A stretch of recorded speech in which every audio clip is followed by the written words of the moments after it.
Hey guys, and welcome back to another episode of In the Booth. I just wanted to say thank you so much for all our continued followers and likes and subscribes we've been getting. And please don't forget, we got 5 or 6 other videos that are in the page or on the channel right now actually, and ready for you guys to watch at any time. Pretty cool stuff in there, some pretty cool stories. So please don't forget and make sure you get through the rest of those videos as well. Today we're here with a pretty special car, but in fact a little bit more of a special story behind the car, and kind of what led to what a particular brand is today, and kind of the fallout between these two manufacturers when they were going through their greatest days.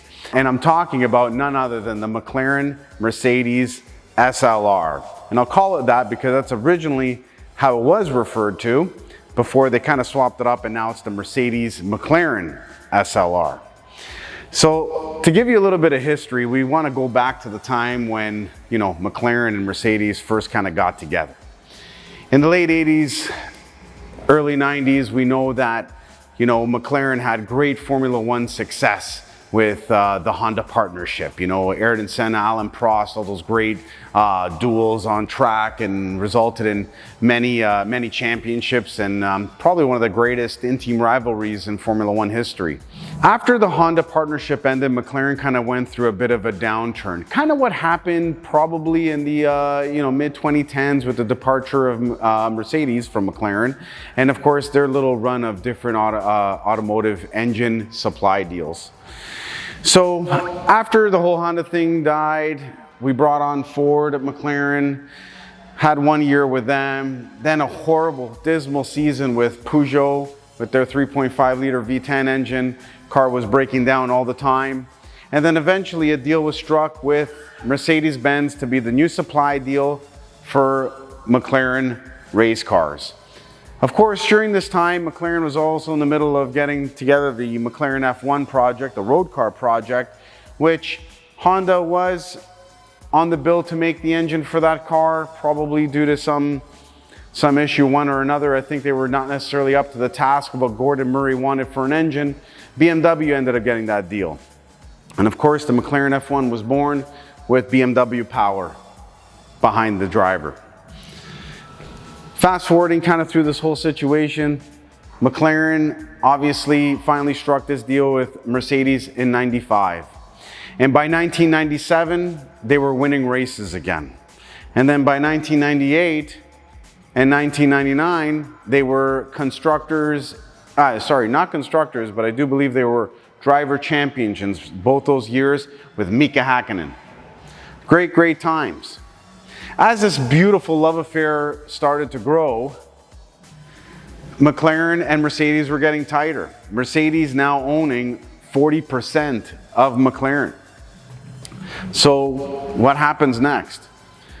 We need to do something even more. We need to get further into bed. We want to do something even more special. So one would argue that the MTC, McLaren Technology Center in Woking, was born out of this mutual partnership. What ended up happening? A beautiful facility. One of the most gorgeous places you'll ever go. If you love cars, if you love where a car can be manufactured, designed, engineered, built by hand, it's the most beautiful place you'll ever see. I've been there once back in 2011, and it's just a gorgeous place. So when the MTC was built, it's basically 3 legs that operate out of that location at the time. You have the current Formula One team, you have the Heritage program, which is looking after and conditioning all the old historic McLaren race cars over the years, from all the way back in the 60s. And then of course, road car development and manufacturing, where their very first project came to life, which is the McLaren-Mercedes SLR. The SLR is just about as confused as the whole partnership was. Not my favorite looking car. It does have that Grand Tour style about it.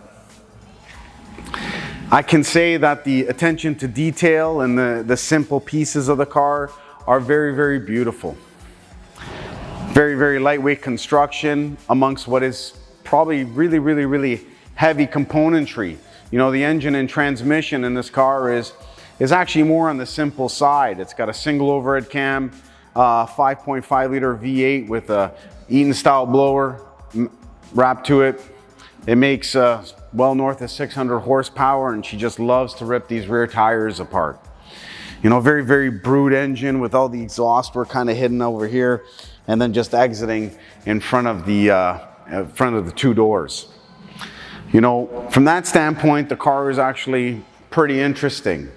But you can see so much infighting that must have been happening when this car was being designed and what it was going to be like. You know, at the end of the day, Mercedes-Benz was never really known for lightweight, agile, mid-engine supercars going into this whole thing, other than maybe the CLK, which we all kind of know was kind of developed by McLaren anyways. But going back to this car, we have something that's hugely conflicted. So what are these conflictions? Like, what's actually happening here? You know, most of it comes to mind when you get behind the wheel. From the way the pedal cluster feels when you press the brake, the way it starts, the way the engine vibrates through the cabin. It's so much of a GT car, but it's so unrefined. You know, you go ahead and you press the throttle, everything feels kind of Benz-ish from there, and then you turn the steering wheel, and you feel this like mechanical contact between the front wheels and the steering wheel itself. It's very vague, power assisted sometimes. It's just really kind of all over the place. Going through the car and throwing it into a corner or trying to drive it at speed a little bit, I gotta say it's not the most stable car. You know, the rear end is actually quite light. You know, although the engine is, I would say, a mid-front design, the engine probably ends about right here on the car, just before the front axle. And, you know, it's very beautiful underneath here. And, you know, Matt is gonna show you a few overlay pictures while I'm talking to you here. But all in all, it's just a very Grand Tour engine, transmission, powertrain package wrapped in carbon fiber, basically. You know, that's kind of what we have here. From a styling standpoint, a lot of people do love the car. I can't say I've ever really loved its short rear end and its super long front. Almost seems like you're sitting on top of the rear wheels. I do love certain design elements of the car, like all these louvers over here and on the side, which help to expel all the heat from the big, powerful V8. I love the turbine style wheel that the car comes with. It's so intricate looking. I love the way it's finished as well. It almost looks like it's made out of titanium. And then of course those beautiful ceramic brakes. But the wheel design on the car alone is very beautiful. When you pop the hood on the SLR, you see even more of the mating between McLaren and Mercedes-Benz. Still very confused, but nonetheless, once you open it up, you see the full carbon fiber construction of the car. Everything that's mating to the tub that you sit into, to the crash structure that attaches just about here where these sway bar links are attached, and then I've just gone across. The AMG built Mercedes-Benz engine, which actually doesn't have much AMG branding on it other than the plaque that's just on the airbox, primarily a Mercedes-Benz branded product. But it is beautiful to look underneath here. You have these beautiful little exhaust guide vanes that help to dissipate the heat from the exhaust manifolds. As we can imagine, we have so much as basically your catalytic converter, your muffler, and whatever resonation pipes are all packed right into here and then expelled just by my feet where I'm standing. Very cool. The whole carbon fiber clamshell up front here with these crazy mechanisms that hold the hood up and allow for this entire thing to orchestrate and open the way it does. Very beautiful. But if you see the way the carbon fiber and everything is all laid, the way it's sort of connected, all you see is McLaren. Everything about the way the car is built is McLaren.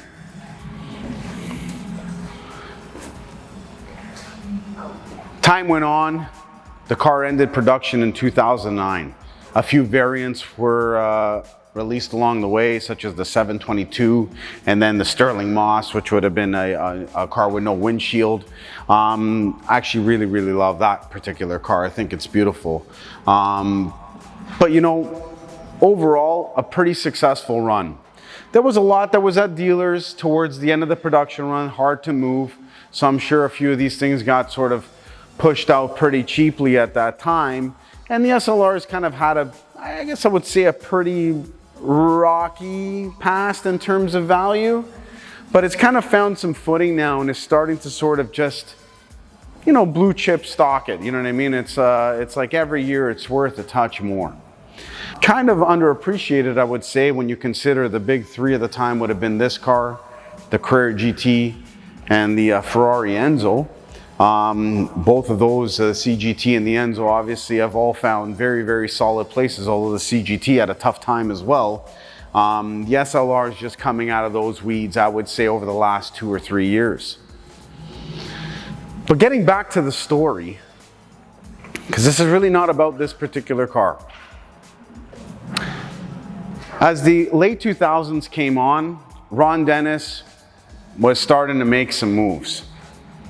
The primary move was the fact that he wanted to start making his own cars. In 2008, 2009, the idea of McLaren Automotive was born. Mercedes owning 40% of the company didn't have any controlling stakes, so Ron could do whatever he wanted. Norbert Hogg, who was the chief for Mercedes Motorsport at the time, obviously was having none of it.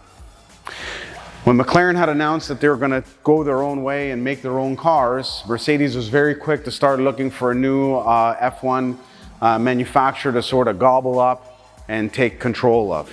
That ended up being Braun Motorsports, formerly the Honda Works team. The relationship deteriorated, and by 2014, McLaren and Mercedes was no longer. They stripped everything of them. They took the engines away, they took all their technology, everything that they could have used for Mercedes was gone. But not before Ron kind of got everything he needed. Ron had a new facility now that was designed to help him engineer and manufacture road cars. Ron had the process in place now. So much was probably learned as those two cars from the design sheet all the way to manufacturing must have crossed. When we first had the McLaren franchise come on in our dealer group, it was amazing to hear some of the initial engineers we got to speak with and people who are handling after sales for McLaren that were part of the SLR program. Ron knew exactly what he was doing. He got everything he wanted. And today, without this car, McLaren Automotive might not have even be anything. So to me, although I'm probably never going to love this car, I'll have them in inventory from time to time because Ed loves them and Ed loves to sell them. And I've sold a couple too. The story behind the car is actually more special than the car itself. And I think owning one in your collection means something because you get to tell this story. This story is about a man and his vision and using everything possible to get to where he needed to be. And today, that manufacturer is now 10 years old, making cars. And now this guy here is starting to get a little bit of recognition for it. And we're happy to have this particular 2006 in inventory. This one with just 6,000 kilometers, a local Toronto car with only 3 owners. A beautiful service history, great pedigree, provenance car. I fear it's probably going to be sold by the time we're done here because we had a gentleman in just looking at it before we brought it over for our shoot. Nonetheless, a very special car. But again, a very remarkable story of how McLaren and Mercedes almost became a serious thing. But one guy specifically had completely different vision. And today, McLaren stands on its own, making its own engines, its own cars, and doing everything on their own. The only part that would be missing today is hopefully one day McLaren will be able to make their own Formula One engine. I don't know how possible that is, but it would be a great thing that they can be able to do an entire works project for their Formula One team. Only time will tell, and hopefully one day we'll see that. So that's pretty much it for today, guys. Not too much. I just really wanted to talk about this specific car and this specific story. I've always loved it. So please don't forget to like and subscribe, and keep the comments going, and we'll see you guys here for the next one.